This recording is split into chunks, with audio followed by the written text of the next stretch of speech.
El conflicto del Sáhara Occidental ha sido históricamente abordado desde claves diplomáticas, jurídicas y geopolíticas que privilegian el análisis institucional. Sin embargo, en la última década ha emergido un escenario adicional que no puede ser tratado como un mero complemento, sino como un espacio de producción política en sí mismo. El espacio público digital, plataformas como la antigua Twitter, actual X, han reconfigurado las condiciones bajo las cuales se disputa la legitimidad,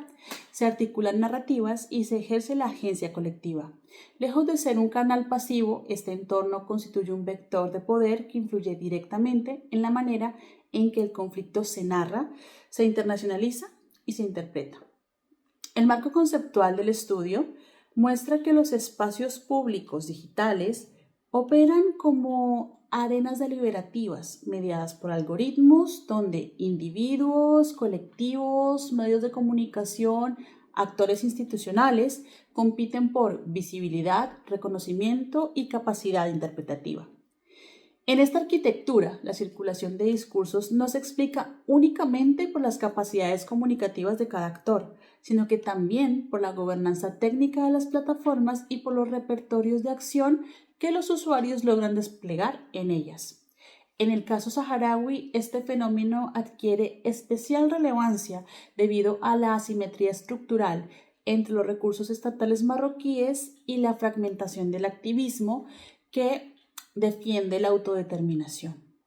Esta brecha ha generado un ecosistema comunicacional particularmente tenso, donde la disputa no se reduce al contenido de los mensajes, sino que se inscribe en prácticas de silenciamiento, de denuncia coordinada, de reapropiación de perfiles y el uso estratégico de hashtags. Según el análisis de datos realizado en Twitter, circularon o circulan 152 cuentas relevantes para el caso, segmentadas por orientación política, por territorialidad, por idioma, estatus, etc. Este universo revela un paisaje polarizado y altamente dinámico en el que convergen actores institucionales, prosumidores, periodistas alternativos, colectivos transnacionales y figuras públicas con capacidad de amplificación simbólica y mediática. Como documentan los hallazgos, las cuentas pro autonomía tienden a concentrarse en Marruecos y reproducen una narrativa cohesionada, mientras que las voces pro autodeterminación emergen de la diáspora, de los campamentos de refugiados, de los territorios ocupados y de España, articulando un activismo transnacional que opera desde la fragmentación, pero también desde la resiliencia. En este punto resulta imprescindible comprender cómo estas dinámicas se inscriben en una lógica de confrontación estructural, donde el espacio digital se convierte en una extensión, reflejo y en muchos casos distorsión del conflicto político. Es precisamente en esa intersección entre capacidades estatales, tácticas digitales y pugnas por la legitimidad donde se sitúa el análisis que sigue. Con este marco cedo la palabra al profesor Baldión, quien en su abordaje presenta cómo desde 2020 el conflicto del Sáhara Occidental se ha desplazado parcialmente hacia el espacio digital, transformándose en una confrontación simbólica dentro de plataformas como Twitter X. Desde la ruptura del cese al fuego en el 2020, el conflicto en el Sáhara Occidental ha experimentado un cambio muy significativo. No particularmente en lo que se refiere a los enfrentamientos en el campo de batalla propiamente dicho, sino más bien en lo que tiene que ver con los escenarios digitales. En este sentido, plataformas como X se convierten en un territorio de pugna simbólica en el que se despliegan tanto estrategias como tácticas que podríamos considerar equivalente a un traslado del conflicto a estos escenarios públicos digitales. En este sentido,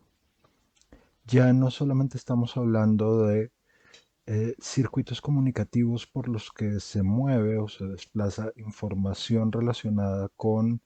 la causa saharaui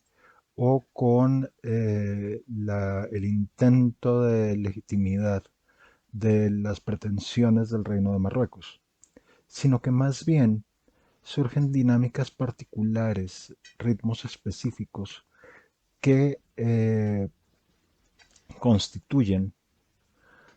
una pugna en otro nivel. Esto implica, desde el punto de vista de la investigación que presentamos, que los escenarios digitales, los escenarios públicos digitales, más bien dicho, se convierten en un teatro de operaciones para ambos actores, que tiene como característica un reflejo de la asimetría entre la capacidad estratégica del Reino de Marruecos y la disposición táctica, digamos, más segmentada o dispersa del activismo digital saharaui. En este sentido, los escenarios digitales, los escenarios públicos digitales, eh, se convierten en espacios donde la lucha se da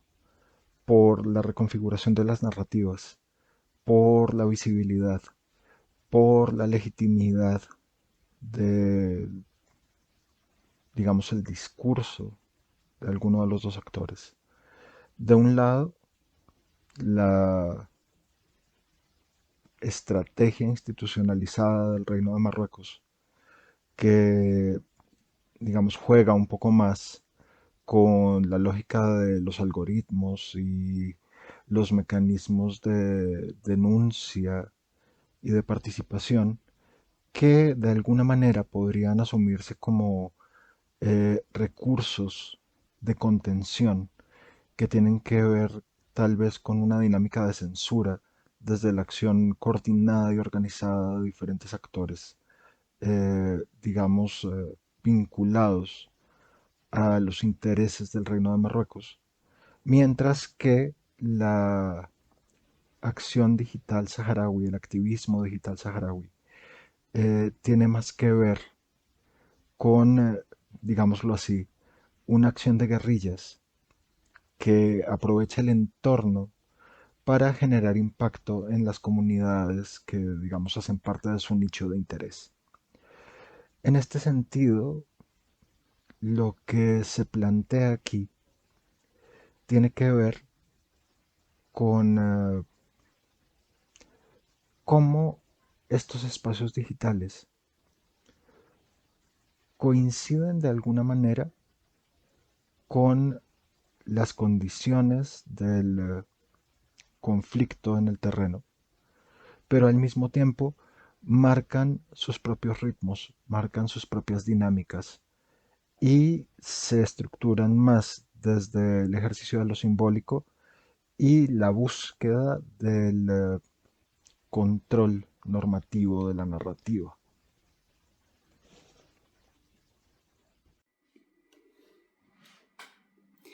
Retomando la idea desarrollada por mi colega, avanzó en la presentación de algunos puntos relevantes. El escenario digital del conflicto saharaui revela una polarización estructural y una profunda asimetría de recursos comunicativos. Las cuentas pro autonomía, altamente concentradas en Marruecos, reproducen una narrativa cohesionada que integra elementos institucionales de carácter diplomático y estratégico. Su fuerza no reside únicamente en el volumen de publicaciones, sino en la capacidad de activar mecanismos de denuncia, de modular tendencias y también de aprovechar la estructura algorítmica para alterar condiciones de visibilidad. En contraste, el activismo saharaui se articula desde geografías múltiples: diáspora, campamentos de refugiados en Argelia, España, territorios ocupados y otros espacios, donde despliega repertorios y tácticas caracterizados por la fragmentación creativa. Entre ellas destacan campañas de crowdfunding como mecanismo de diplomacia desde abajo, narrativas musicales y culturales que reivindican la identidad y la memoria, acciones testimoniales y visuales que documentan violencias, así como la activa participación de figuras públicas y de organizaciones de carácter transnacional. Este activismo opera bajo condiciones de vigilancia, de denuncias coordinadas y de suspensiones reiteradas, pero desarrolla estrategias de reapropiación que permiten reconstruir la presencia digital. En este sentido, más que una debilidad estructural, la fragmentación saharaui refleja un modelo de resistencia distribuida adaptado a un entorno volátil, donde la legitimidad se disputa minuto a minuto. A la luz de los datos y del análisis de las tácticas desplegadas en Twitter X, es evidente que el espacio público digital no es simplemente un escenario donde circula información sobre el Sáhara Occidental, sino un entramado político con reglas propias donde los actores buscan disputar legitimidad en un contexto profundamente asimétrico, y esto es muy importante. Lo que observamos no es un conflicto trasladado a lo digital, sino un conflicto que se reinventa en lo digital, adoptando formas de resistencia prolongada, soportando silenciamiento y la contravisibilidad que reconfigura su desarrollo contemporáneo. Las prácticas identificadas más comunes en este ejercicio son las denuncias en masa, las suspensiones selectivas, la creación de cuentas espejo, varios tipos de campañas, narrativas musicales, diplomacia de celebridades, repertorios visuales de denuncia, todas las muestras posibles en que la agencia saharaui se articula desde abajo y desde múltiples geografías. Frente a unas estrategias estatales cohesionadas, se puede considerar que la respuesta saharaui adopta lógicas de guerrilla digital que aprovechan la porosidad del entorno, su velocidad, su fragmentación y su capacidad para amplificar la voz de actores que han permanecido históricamente marginados en los circuitos mediáticos tradicionales. Esto plantea un desafío conceptual de fondo. Si la legitimidad ya no se produce solo en foros diplomáticos o institucionales multilaterales, sino también en plataformas privadas gobernadas por algoritmos, entonces la disputa política se extiende a un nuevo régimen de autoridad en donde lo visible, lo creíble y lo verificable están mediados por infraestructuras tecnológicas que no son neutrales. Esta constatación obliga a repensar la descolonización en clave digital. La autodeterminación en este ámbito también se expresa como el derecho a existir, a narrar y a circular dentro de arquitecturas que tienden a favorecer a actores con mayores recursos institucionales y con una mayor capacidad de presión coordinada. No obstante, incluso en estos márgenes, el activismo saharaui demuestra una extraordinaria capacidad de resiliencia y reconfiguran, desplazando sus tácticas cuando las cuentas son suspendidas, diversificando sus espacios de incidencia y articulando redes transnacionales que sostienen la visibilidad del conflicto. Allí, donde se intenta producir silencio, emerge una contraescritura digital que reactiva la memoria, documenta las violencias y preserva testimonios que de otra manera quedarían fuera del registro público. En última instancia, lo que estas dinámicas revelan es que Twitter X se ha convertido en un nuevo teatro de soberanía simbólica, donde la lucha por el reconocimiento político del pueblo saharaui se libra minuto a minuto. Comprender estas tácticas no solo permite descifrar la disputa comunicacional actual, sino también anticipar los modos en que los conflictos internacionales se seguirán reconfigurando en el marco de plataformas que, aunque privadas, se han vuelto fundamentales para la articulación de derechos, identidades y aspiraciones colectivas. Con ello, cerramos esta reflexión señalando que la pregunta por la autodeterminación hoy no puede desligarse de la pregunta por la autodeterminación digital. La capacidad de un pueblo para existir en la esfera pública depende también de su capacidad para resistir mecanismos de silenciamiento y para disputar sentido en el corazón mismo de las infraestructuras donde se produce la opinión pública global. Agradecemos su atención en nuestra ponencia.